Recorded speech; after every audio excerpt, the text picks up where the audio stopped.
How much can you attribute that defensive showing to how good Toledo was, or did you find from watching film a lot of problems with the defense? Yeah, Toledo's a really good team, and so I think you have to give them a lot of credit.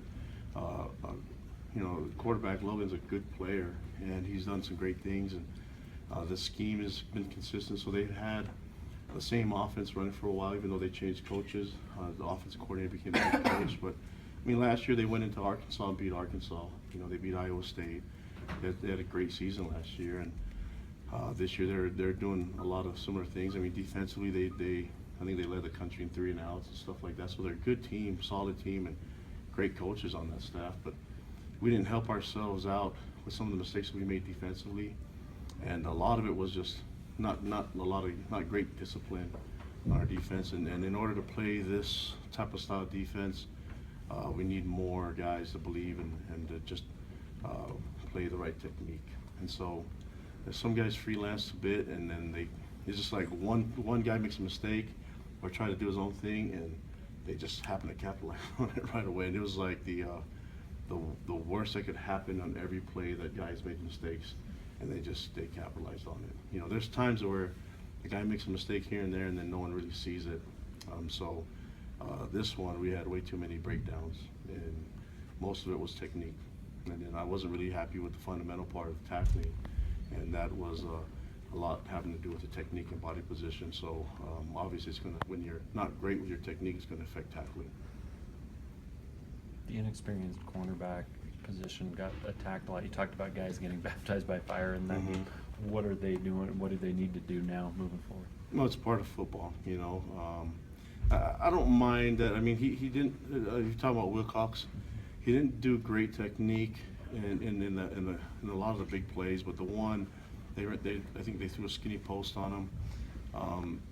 Yeah, he was staring at the quarterback, and his eyes are bad, and didn't have great body position, but he had a chance to make a tackle. And I don't think corners are 100% every game, but when you do make a mistake, we have to solidify it and make tackles and make sure that we, even on the one that they threw, it was a broken coverage, and Micah Henry was supposed to be on the top on one of the long touchdown throws, and even then make that tackle, and we can still rally back and play. So just disappointed in the big plays that turn into big scores, and we're going to give a few plays here and there. I'd like to give no plays away, but you can't make matters worse by missing tackles. You chalking part of it up to inexperience for some of the guys, like Chris Wilcox being a true freshman? Yeah, but Troy Warner's a true freshman. He did fine earlier in the year, and Chris has got all the speed and the talent, and he just had you just got to trust the training and trust the stuff he does in practice. He's got all the skills to do it, but I mean, everyone's dealing with injuries or issues, hurting their depth.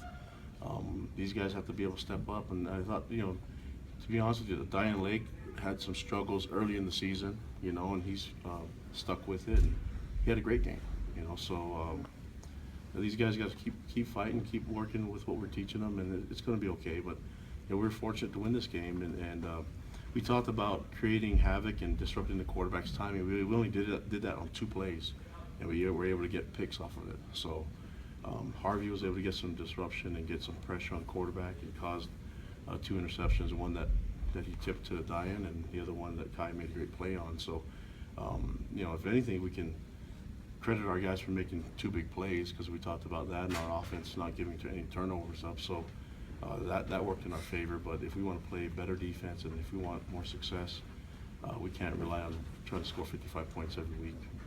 When either the offense or the defense has a rough night, what is your approach with your coordinators who are new to these jobs? How do you try to help them? Oh, they're fine. The coordinators are great. So I've said it before. We've gone against the first 4 games of these big-time coaches and coaching staffs that had long tenures at their school, and everyone was questioning the coaching experience back then. The first 4 games, and obviously the coaching experience. Where was that issue? In those games, and now it has no issue now either. Coach Chiaki's a great coordinator, and just like I thought he would be, and he has great coaches in Ed Lamb, Steve Kafusi, and Gennaro Guilford. So Those guys are capable of coaching their guys up. We just need to make sure we get the right guys in the field and that they execute it the right way. And if they don't, then we probably need to pull some guys earlier than we did in the game. But I like to think guys can just keep working through it. But you know, it's one of those things that you got to deal with, and we'll work through it. You talked about needing more havoc and disruption. We talked about that before. What can you do in the middle of the season to kind of develop guys or get to the point where you're getting more of that in the backfield? D-line just has to play the game like they practice, and we'll be fine. So all the stuff that we do in our drills and all the stuff that we did in practice today, all that carries over into the game. And when they get into the game, they have to do it the right technique. I mean, they have to. Otherwise, it's not going to work. This defense will only work if the D-line dominates the line of scrimmage. And you can only dominate the line of scrimmage with the technique that we're teaching. Effort and hard work and all that stuff, really, it gets you places, but that's already a given. You know, the technique and fundamentals of the game at the line of scrimmage has to be physical, and you have to be able to do what we're asking them to do. Otherwise, it's not going to work. I think Kai Nakua is tied for the nation's lead in interceptions. How does he compare to some of the great safeties you've coached, like at Utah? Oh, he's up there. I mean, he's big and he's physical, but he's got great instincts, which is why he finds the ball all the time. He had a bunch of interceptions last year, so I can't sit there and say, oh yeah, we're teaching him to pick the ball. We're doing that with everybody. He's a great player, you know, and he has natural feel for the game. He played quarterback in high school, which always helps out too. But he's a hitter, and he's definitely got a lot of upside, and he can play any position on the field. And that's why naturally he's a bigger guy, so you think he can play linebacker, but he's physical enough, but he's also fast and smart enough to play safety, and so and he's a great leader for our team, you know. So it's nice to have him on the field. I wish he had another year and play for us some more safety, but you know, we rely on him heavily, and he could have had another pick if he had a half a game that was taken away from him. The offensive line seemed to step it up. What were they doing to give Jamal so many holes? I think Coach Empey's done a great job with the O-line. I mean, we got him bigger and got him stronger, but assignment-wise, they were able to get on blocks and get a body on body. And when you allow Jamal to just run and people are trying to tackle him with their arms, it's not going to work out too well for them. He's got great vision. Jamal does a great job setting up the blocks, and you know, being a former fullback, I'd love to block for a guy like that. That just is where he's supposed to be, and then breaks big ones, and then. Like I said, I think Jamal talked about it before, just the blocking from all the guys on the field. That was able to spring him for touchdowns. But he's a special one. We thought that going into the season, and he's going to have to have a lot of big games like that to help us win.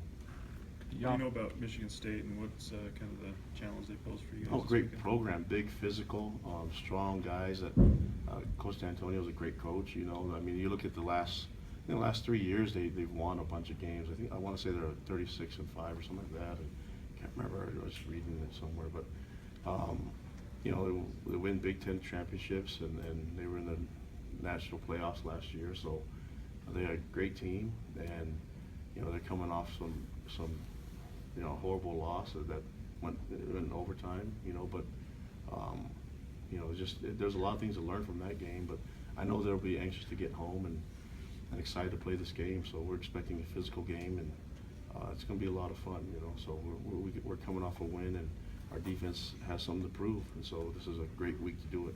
What can you learn from that Indiana game? Have you been able to watch film from that game? Yeah, I watched it. I mean, you know, obviously don't jump up and land on somebody on a missed field goal helps, or maybe go for two, you know, at the end of the game to win the game on the road. Who knows?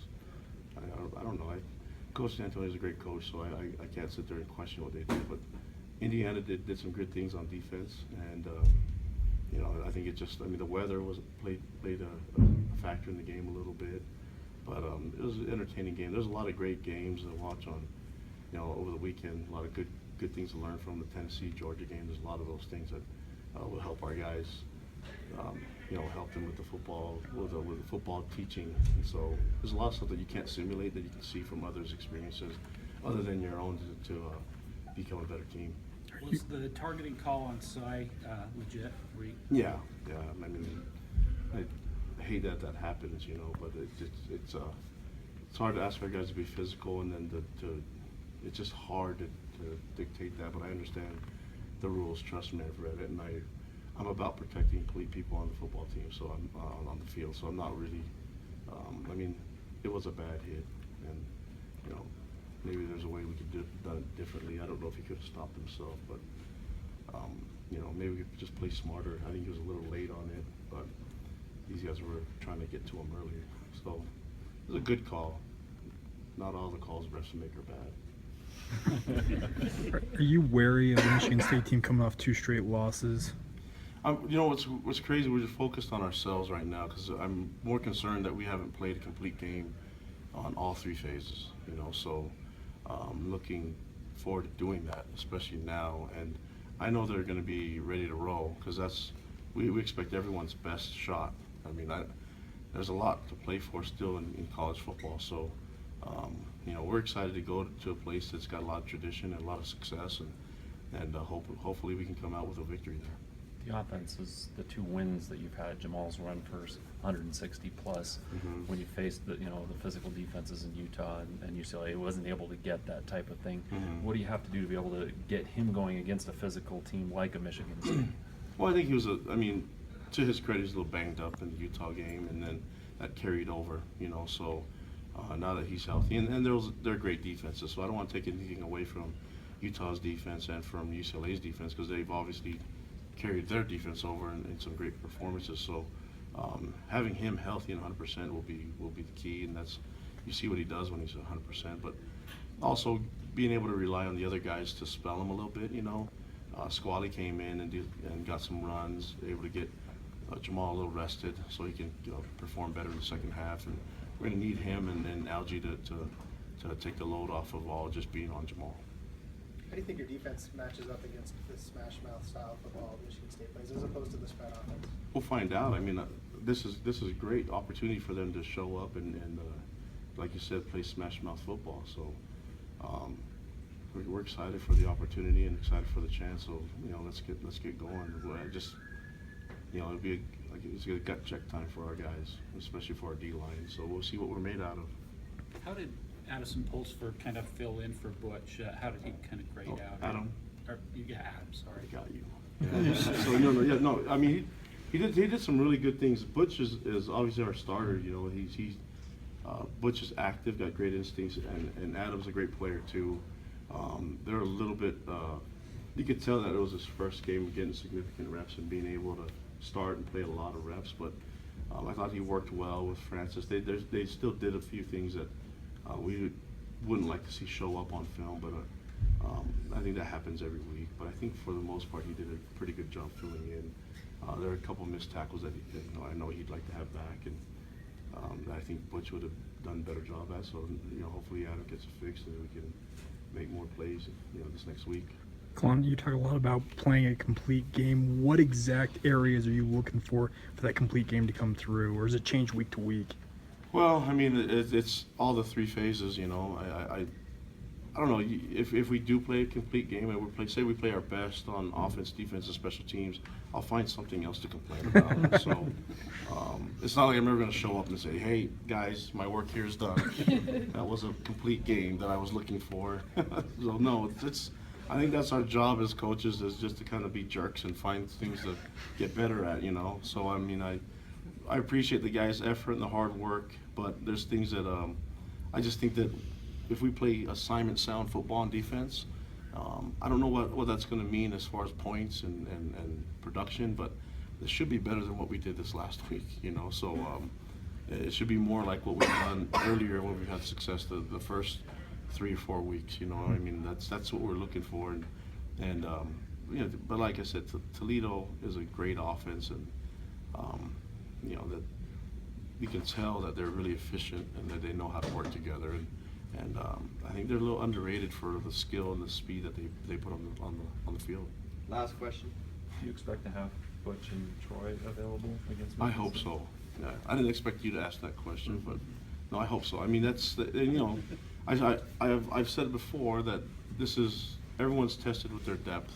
I think you can look at every team in college football that they don't have the guys that they have. I mean, people say, well, you're down this many linemen on O-line and all this other stuff. We just have to worry about what we got going on, and we have enough players that we should be able to to perform and get things done. So that's why we went out and recruited and signed some of the guys that we added our depth to, and brought guys here that are new, but also trying to, you know, develop the guys that were here. So we'll find out. Yeah, I mean, I'd like to have all our guys rolling, ready to roll, but whoever's ready to go, we'll just do it.